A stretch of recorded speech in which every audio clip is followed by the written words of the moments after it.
Artificial intelligence demystified. So picture this. You're in a vendor meeting. They've got a slide up. Big, bold numbers. Model outperforms competitors on 5 industry benchmarks. Everyone in the room nods. Someone from procurement writes something down. And you're sitting there thinking, I don't actually know what any of that means. Does it mean it'll work for us? Is that a good number? Am I the only one who doesn't know? You are absolutely not the only one. And the worst part is, I approved the pilot anyway.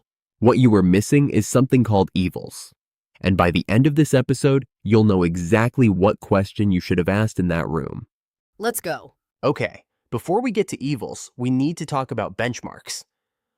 Because that's what was on that vendor slide. Right. Benchmarks are standardized tests used to compare how well different AI models perform on the same set of tasks.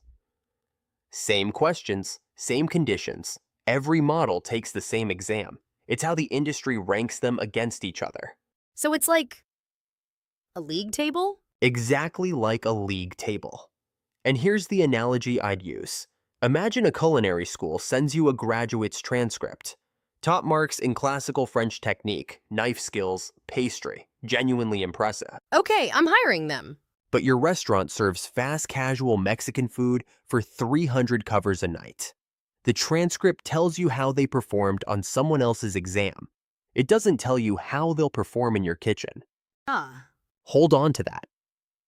Because evals are what happens when you run the trial shift yourself. So, evals, plain English. Evals are structured tests you design and run yourself to check whether an AI system is actually doing what you need it to do. Reliably, safely, in your specific context. Not someone else's context. Not someone else's context. Back to the chef. The culinary school transcript is the benchmark. But before you hire them, you run a trial shift. Your kitchen, your ingredients, your equipment, your Friday night rush. That trial shift is the eval. You're not testing whether they're a good chef in general. You're testing whether they're the right chef for you. Okay, that makes sense. So who writes the eval? Like, who designs the trial shift? Great question. And this is where it gets real. You do, or your team does. You have to define what good looks like in your world. What questions should the AI answer correctly? What should it never say? What are the edge cases that would embarrass you in front of a customer? You write those scenarios, you run them, you score the results. So it's not a one-time thing? It's never finished. And look, this is where the chef analogy starts to break. A chef can adapt during a trial shift. They can ask questions, read the room, learn on the fly. An AI model can't.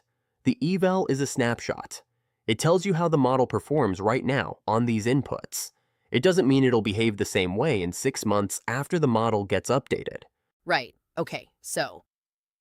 And I know this is going to sound stupid. Nothing sounds stupid here. Can't you just ask the AI if it's doing a good job? So, you can. And some teams actually do use one AI to grade another. There's a name for it, LLM as judge. But here's the honest answer. AI models are very good at sounding confident and correct, even when they're wrong. They don't know what they don't know, so self-assessment is genuinely unreliable. You need evals with known right answers. Things where you can check the output against a ground truth. Or you need human reviewers in the loop, because the model has no reliable way to flag its own blind spots.